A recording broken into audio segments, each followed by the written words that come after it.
ನಮಸ್ಕಾರ. ವೇದಿಕ್ ಹಾರ್ಮೋನಿಗೆ ಎಲ್ಲರಿಗೂ ಸ್ವಾಗತ. ಇವತ್ತು ಹೇಳ್ತಿರುವಂಥ ಈ ಒಂದು ಸಣ್ಣ ಪರಿಹಾರ ನಿಮಗೆ ಯಾವುದಾದ್ರೂ ಒಂದು ರೀತಿಯಲ್ಲಿ ಹಣಕಾಸಿನ ಸಮಸ್ಯೆ ಇಲ್ಲದಿದ್ದರೂ ಕೂಡ ನೀವು ಈ ಒಂದು ಪರಿಹಾರ ನೀವು ಮಾಡ್ಕೋಬೋದು. ಅಂದರೆ ನೀವು ಸಾಲ ಕೊಟ್ಟಿರೋಂಥ ದುಡ್ಡು ವಾಪಸ್ ಬರದಿರೋ ಇರಬಹುದು, ಇಲ್ಲ ನೀವು ಯಾರಿಗಾದರೂ ದುಡ್ಡು ಕೊಡಬೇಕಾಗಿರೋಂಥ ಪರಿಸ್ಥಿತಿಯಲ್ಲಿ ಇರಬಹುದು, ಇಲ್ಲ ಯಾವುದಾದ್ರೂ ಒಂದು ರೀತಿಯಲ್ಲಿ ಹಣಕಾಸಿನ ಸಮಸ್ಯೆ ಇರಬಹುದು. ಅಂದರೆ ನಿಮಗೆ ಸ್ಯಾಲ್ರಿ ಬರ್ತಿರೋದು ಸಾಕಾಗ್ತಿಲ್ಲ ಅನ್ನುವಂಥ ಪರಿಸ್ಥಿತಿ ಇರ್ಬೋದು, ಇಲ್ಲ ನಿಮ್ಮ ಬಿಸ್ನೆಸ್ಸು ಚೆನ್ನಾಗಿ ನಡೀತಿಲ್ಲ ಅನ್ನುವಂಥ ಪರಿಸ್ಥಿತಿ ಇರ್ಬೋದು, ಇಲ್ಲ ಇನ್ನೂ ಚೆನ್ನಾಗಿ ನಡಿಬೇಕು, ನಿಮ್ಮ ಬಿಸ್ನೆಸ್ ಇನ್ನೂ ಚೆನ್ನಾಗಿ ಆಗಬೇಕು, ಈಗ ನಡೀತಿರೋದಕ್ಕಿಂತ ಇನ್ನೊಂದು 2ರಷ್ಟು ಜಾಸ್ತಿ ಲಾಭ ಬರಬೇಕು ನಿಮಗೆ, ಇಲ್ಲ 10ರಷ್ಟು ಲಾಭ ಬರಬೇಕು, ಇನ್ನೂ ಚೆನ್ನಾಗಿ ಆಗಬೇಕು ಅನ್ನುವಂಥದ್ದು ಇರ್ಬೋದು, ಇಲ್ಲ ಸ್ಯಾಲ್ರಿಯಲ್ಲಿ ಇನ್ಕ್ರಿಮೆಂಟ್ ಇರಬಹುದು. ಯಾವುದಾದ್ರೂ ಒಂದು ಹಣಕ್ಕೆ ಸಂಬಂಧಪಟ್ಟಂಥ ಯಾವುದಾದ್ರೂ ಒಂದು ಸಮಸ್ಯೆ ಇರಬಹುದು, ಇಲ್ಲ ನಿಮ್ಮ ಆಸೆ ಇರ್ಬೋದು, ಅಂದರೆ ಈ ರೀತಿ ಆಗಬೇಕು ಅನ್ನುವಂಥ ಆಸೆ ಇರ್ಬೋದು. ಯಾವುದಕ್ಕಾದರೂ ಕೂಡ ನೀವು ಈ ಒಂದು ಪರಿಹಾರ ನೀವು ಮಾಡ್ಕೋಬೋದು. ಯಾಕಂದರೆ ಇದು ಹಣಕಾಸಿಗೆ ಸಂಬಂಧಪಟ್ಟು ನಾವು ಮಾಡ್ತಿರೋಂಥ ಒಂದು ಪರಿಹಾರ. ಹಾಗಾಗಿ ಹಣಕ್ಕೆ ರಿಲೇಟೆಡ್ ಆಗಿರುವಂಥ ಯಾವುದೇ ವಿಷಯ ಇದ್ದರೂ ಕೂಡ ನೀವು ಈ ಒಂದು ಸಣ್ಣ ಪರಿಹಾರ ನೀವು ಮಾಡ್ಕೋಬೋದು. ಇನ್ನು ಪರಿಹಾರ ಯಾವ ರೀತಿ ಮಾಡಬೇಕು, ಯಾವಾಗ ಮಾಡಬೇಕು, ಯಾವ ಟೈಮಲ್ಲಿ ಮಾಡಬೇಕು ಅಂತ ತಿಳ್ಕೊಳ್ಳೋದಕ್ಕೆ ಮುಂಚೆ ನೀವು ಈ ವಿಡಿಯೋ ನೋಡ್ತಿದ್ದೀರಾ ಅಂತ ತಿಳ್ಕೊಳ್ಳೋಕ್ಕೋಸ್ಕರ ಒಂದು ಕ್ಯೂರಿಯಾಸಿಟಿ. ಹಾಗಾಗಿ ನೀವು ನನ್ನ ವಿಡಿಯೋಗೆ ಓಂ ವಾರಾಹಿ ಅಂತ ಕಮೆಂಟ್ ಮಾಡಿ. ಹಾಗಾಗಿ ನೀವು ಕೂಡ ನನ್ನ ವಿಡಿಯೋ ನೋಡ್ತಿದ್ದೀರಾ ಅನ್ನೋವಂಥ ಖುಷಿ ನನಗೂ ಇರುತ್ತೆ. ಇನ್ನು ಪರಿಹಾರಕ್ಕೆ ಹೋಗೋಣ. ಪರಿಹಾರ ಈ ರೀತಿ ಇದೆ. ಮೊದಲನೇದಾಗಿ ನಿಮಗೆ ಬೇಕಾಗಿರುವಂಥದ್ದು ಬೇ ಲೀಫ್, ಅಂದರೆ ಈ ಪಲಾವ್ ಎಲೆ, ನಾವು ಬಿರಿಯಾನಿ ಎಲೆ ಅಂತೆಲ್ಲ ಕರೀತಾರೆ, ಕೆಲವೊಬ್ಬರು ಬಿರಿಯಾನಿಗೆ ಹಾಕೋಕ್ಕೆಲ್ಲ ಯೂಸ್ ಮಾಡ್ತಾರೆ. ಇನ್ಕೆ ಪಲಾವ್ ಎಲೆ ಅಂತ ಈ ಕಡೆ ಎಲ್ಲ ಸ್ವಲ್ಪ ನಾರ್ಮಲ್ ಆಗಿ ನಾವು ಹೇಳ್ತೀವಿ, ಇಲ್ಲ ಇಂಗ್ಲೀಷಲ್ಲಾದರೆ ಬೇ ಲೀಫ್ ಅಂತ ನಾವು ಹೇಳ್ತೀವಿ. ಸೊ ಅದು ತೊಗೋಬೇಕಾಗುತ್ತೆ. ಅದು ಯಾವ ರೀತಿ ಅಂದರೆ ನಿಮಗೆ ಕಿತ್ತೋಗಿರೋದು ಅಲ್ಲ, ಮುರಿದೋಗಿರೋದು ಆ ರೀತಿ ಎಲ್ಲ ಇರಬಾರ್ದು. ತುಂಬ ಡ್ರೈ ಆಗಿ ಇರೋದಿರಬಾರ್ದು. ಅಂದರೆ ತುಂಬ ಸ್ಟಿಫ್ ಆದಾಗ ಏನಾಗುತ್ತೆ, ನೀವೊಂಚೂರು ಪ್ರೆಸ್ ಮಾಡೋದು ಇಲ್ಲ ಅದ್ರ ಮೇಲೆ ಏನಾದರೂ ಬರೆಯೋದು ಮಾಡಿದಾಗ ಏನಾಗುತ್ತೆ, ಮುರಿದೋಗುವಂಥ ಚಾನ್ಸಸ್ ಇರುತ್ತೆ. ಸೊ ಹಾಗಾಗಿ ಸ್ವಲ್ಪ ಹೊಸದು, ಅಂದರೆ ಅಂಗಡಿಯಿಂದ ಹೊಸದಾಗಿ ತಂದಿರೋದು ಸ್ವಲ್ಪ ಫ್ರೆಶ್ ಆಗಿರುತ್ತೆ. ಮನೇಲಿ ಆದರೆ ನಾವು ಡಬ್ಬಿಯಲ್ಲಿ ಇಟ್ಕೊಂಡು ಸುಮಾರು ದಿನ ಆದಾಗ ಏನಾಗುತ್ತೆ, ಅದೊಂದು ಚೂರು ಒಣಗೋದಂಗೆ ಆಗಿರುತ್ತೆ. ಆ ರೀತಿ ಇರೋದನ್ನು ತೊಗೋಬೇಡಿ, ಸ್ವಲ್ಪ ಚೆನ್ನಾಗಿರೋದನ್ನೇ ನೀವು ತೊಗೋಬೇಕಾಗುತ್ತೆ. ಇನ್ನು ಅದರಲ್ಲಿ ಚುಕ್ಕೆ ಇರ್ಬೋದು, ಇಲ್ಲ ತೂತಾಗಿರ್ಬೋದು, ಇಲ್ಲ ಹರಿದಿರ್ಬೋದು, ಈ ರೀತಿಯೆಲ್ಲ ಏನು ಇಲ್ಲದೆ ಇರೋ ರೀತಿಯಲ್ಲಿ ಚೆನ್ನಾಗಿರೋದನ್ನು ನೋಡಿಕೊಂಡು ತಗೊಳ್ಳಿ. ಮೊದಲನೇದು. ಎರಡನೇದು ಬಂದು ನಿಮಗೆ ಒಂದು ಗ್ರೀನ್ ಕಲರ್, ಇಲ್ಲಾಂದರೆ ನಿಮಗೆ ರೆಡ್ ಕಲರ್ ಪೆನ್ ಬೇಕಾಗುತ್ತೆ. ಇದರ ಎರಡರಲ್ಲಿ ಯಾವುದಾದ್ರು ಒಂದು ಯೂಸ್ ಮಾಡ್ಕೋಬೋದು. ರೆಡ್ ಯೂಸ್ ಮಾಡಿದರೆ ಸ್ವಲ್ಪ ಒಳ್ಳೆಯದು. ಯಾಕೆಂದರೆ ಅವತ್ತು ನೀವು ಮಾಡಬೇಕಾಗಿರೋಂಥ ದಿನ ಬಂದು ಭಾನುವಾರ. ಹಾಗಾಗಿ ಭಾನುವಾರ ಸೂರ್ಯನ ದಿನ ಆಗಿರೋದ್ರಿಂದ ಕೆಂಪು ಬಣ್ಣಕ್ಕೆ ಇನ್ನೊಂಚೂರು ನಾವು ಅದಕ್ಕೆ ಒಂದು ಪ್ರಾಮುಖ್ಯತೆಯನ್ನು ಕೊಡ್ತೀವಿ. ಹಾಗಾಗಿ ಸೂರ್ಯನಿಗೆ ಕೆಂಪು ಬಣ್ಣ ಸಂಬಂಧಪಟ್ಟಿರೋದ್ರಿಂದ ನಾವು ಕೆಂಪು ಕಲರ್ ಯೂಸ್ ಮಾಡಿ ಅಂತ ಹೇಳ್ತೀವಿ. ಇನ್ನು ಇದು ಹಣಕಾಸಿನ ಸಂಬಂಧಪಟ್ಟಿದ್ದಂಥ ಪರಿಹಾರ ಆಗಿರೋದ್ರಿಂದ ಗ್ರೀನ್ ಪೆನ್ ಯೂಸ್ ಮಾಡಿದರೂ ಕೂಡ ನಡೆಯುತ್ತೆ.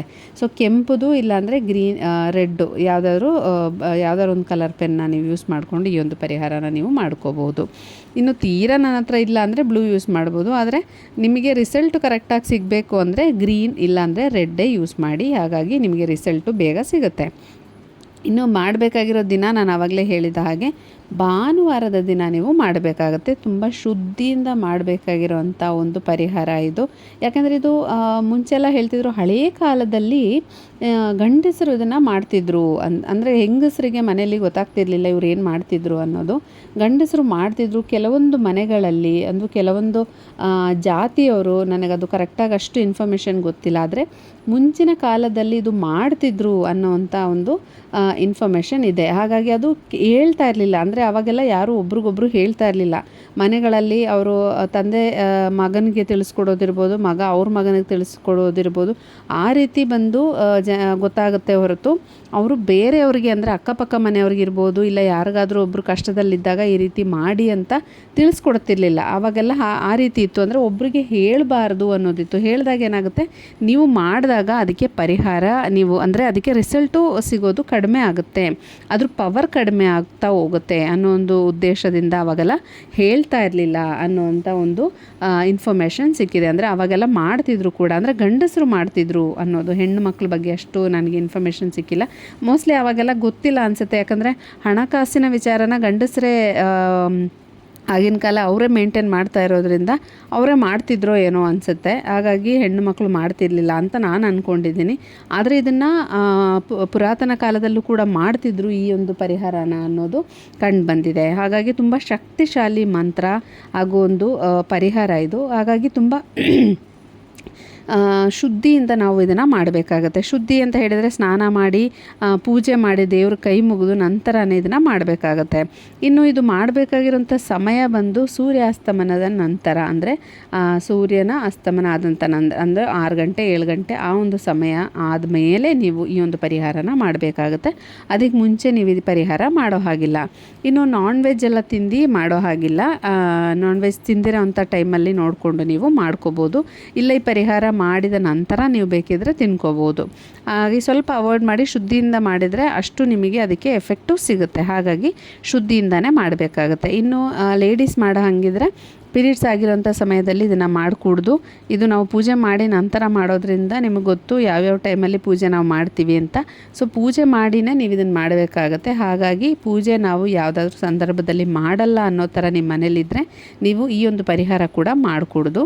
ಸೊ ಪೂಜೆ ಮಾಡುವಂಥ ಸಂದರ್ಭ ಇದ್ದರೆ ನೀವು ಈ ಪರಿಹಾರ ಕೂಡ ಮಾಡ್ಬೋದು. ಅಷ್ಟು ಶುದ್ಧವಾಗಿರಬೇಕು ಅನ್ನೋದನ್ನು ನಾನು ತಿಳಿಸ್ಕೊಡ್ತಿದ್ದೀನಿ. ಇನ್ನು ಪರಿಹಾರ ನೀವು ಮಾಡಬೇಕಾಗಿರೋವಂಥದ್ದು, ಈ ಎಲೆನ ತಗೊಂಡು ಅದ್ರ ಕಡ್ಡಿ ಇರುವಂಥ ಭಾಗವನ್ನು ನೀವು ಎಡಗೈಯಲ್ಲಿ ಇಟ್ಕೋಬೇಕಾಗತ್ತೆ.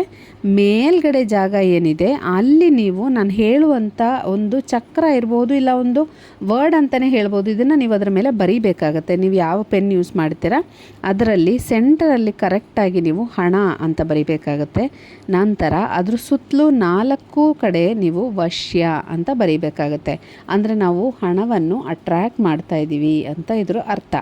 ಇನ್ನು ಇದು ನೀವು ಈಸ್ಟಿಗೆ ತಿರ್ಕೊಂಡು ಮಾಡಬೇಕಾಗತ್ತೆ. ಸೂರ್ಯ ಹುಟ್ಟಿ ಆ ಕಡೆಯಿಂದನೇ ನಮಗೆ ಬೆಳಕು ಬರ್ತಾ ಇರೋದ್ರಿಂದ ನಾವು ಆ ಕಡೆ ತಿರ್ಕೊಂಡೇನೆ ನಾವು ಈ ಒಂದು ಪರಿಹಾರನ ಮಾಡಬೇಕಾಗತ್ತೆ.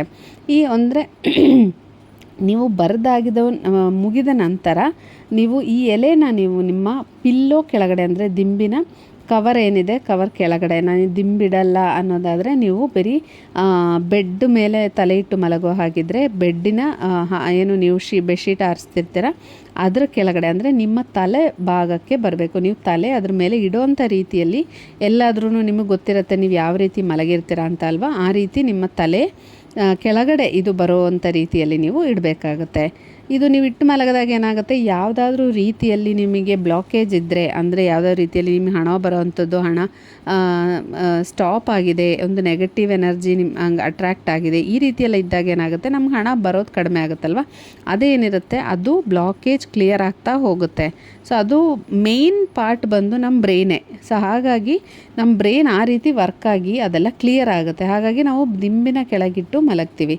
ಇದು ನೀವು ಭಾನುವಾರ ನೈಟು ಮಾಡಿ ಬೆಳಗ್ಗೆ, ಅಂದರೆ ಸೋಮವಾರ ಬೆಳಗ್ಗೆ ಎದ್ದಾಗ ನೀವು ಈ ಎಲೆನ ತೆಗಿಬೇಕಾಗತ್ತೆ. ಕೈಕಾಲೆಲ್ಲ ತೊಳೆದು ಶುದ್ಧಿಯಾದ ನಂತರ ನೀವು ಈ ಎಲೆನ ತೆಗೆದು ಯಾರೋ ತುಳಿದೇ ಇರೋಂಥ ಜಾಗದಲ್ಲಿ ಹಾಕಬೇಕಾಗತ್ತೆ. ಇದನ್ನು ಯಾವುದೇ ಕಾರಣಕ್ಕೂ ಯಾರೋ ನೋಡೋದಾಗಲಿ ಇಲ್ಲ ತುಳಿಯೋದಾಗಲಿ ಮಾಡಿಕೊಡ್ದು. ಇಲ್ಲ ನಿಮಗೆಲ್ಲಾದರೂ ಹರಿಯೋ ನೀರೇನಾದರೂ ಇದ್ದರೆ ಅಲ್ಲಾದರೂ ಹಾಕ್ಬೋದು. ನಿಮ್ಮ ಮನೆ ಹತ್ರ ಎಲ್ಲಾದರೂ ನೀರು ಹರಿಯುತ್ತೆ ಅಂದರೆ ಅಲ್ಲಾದರೂ ಹಾಕ್ಬೋದು. ಇಲ್ಲ ಅಂದರೆ ಎಲ್ಲಾದರೂ ಯಾರು ತುಳಿದೇ ಇರೋವಂಥ ಜಾಗದಲ್ಲಿ, ಇಲ್ಲ ಪಾಟ್ ಒಳಗೆ ಊತಾಕೋದು. ಮನೆಯಲ್ಲಿ ಪಾಟ್ ಏನಾದರೂ ಇದ್ದರೆ ಹೊರಗಡೆ, ಮನೆ ಒಳಗಡೆ ಅಲ್ಲ, ಇಂಡೋರ್ ಪ್ಲ್ಯಾಂಟ್ಸ್ ಅಲ್ಲ, ಆಚೆ ಇರುವಂಥ ಪ್ಲ್ಯಾಂಟ್ಸ್ ಏನಿದೆ ಅದ್ರ ಮಣ್ಣು ಅಗದ್ಬಿಟ್ಟು ಅದರೊಳಗಡೆ ಹಾಕೋದಾಗಲಿ ಮಾಡ್ಬೋದು. ಆವಾಗಲೂ ಕೂಡ ಯಾರು ತುಳಿಯಲ್ಲ, ಅದು ಗಿಡದ ಕೆಳಗೆ ಅಲ್ಲೇ ಉಳ್ಕೊಳ್ಳುತ್ತೆ. ಹಾಗಾಗಿ ಈ ರೀತಿ ಯಾರಿಗೂ ಮುಟ್ಟೋದಾಗಲಿ, ಯಾರು ನೋಡೋದಾಗಲಿ, ಇಲ್ಲ ಯಾರು ತುಳಿಯೋದಾಗಲಿ ಮಾಡಬಾರ್ದು. ಆ ರೀತಿ ನೀವು ಅದನ್ನು ತೆಗೆದು ಆಚೆ ಹಾಕಬೇಕಾಗತ್ತೆ, ಇಲ್ಲ ನೀರಲ್ಲಾದರೂ ನೀವು ಹಾಕಬೇಕಾಗತ್ತೆ. ಈ ರೀತಿ ನೀವು ಮಾಡಿದಾಗ ಏನಾಗುತ್ತೆ, ನೀವು ಮಾಡಿರೋಂಥ ಪರಿಹಾರ ಏನಿರುತ್ತೋ ಅದಕ್ಕೆ ರಿಸಲ್ಟ್ ಸಿಗುತ್ತೆ. ಅಂದರೆ 1 ವಾರ ಟೈಮ್ ಇದಕ್ಕಿರೋದು, ಅಂದರೆ ಈ ಭಾನುವಾರದಿಂದ ನೆಕ್ಸ್ಟ್ ಭಾನುವಾರವರೆಗೂ. ಆವಾಗಲೇ ನಿಮಗೆ ಅದ್ರ ರಿಸಲ್ಟ್ ಕಾಣಿಸ್ತಾ ಬರುತ್ತೆ.